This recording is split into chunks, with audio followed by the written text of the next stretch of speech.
চাওয়া পাওয়ার পথে পথে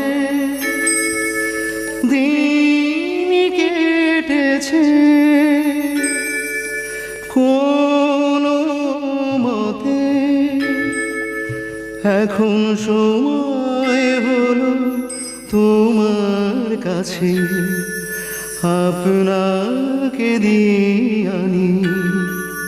আজি বিজন ঘরে নিশীথ রাতে আসবে যদি শূন্য হাতে আমি তাইতে কি ভয় মানি।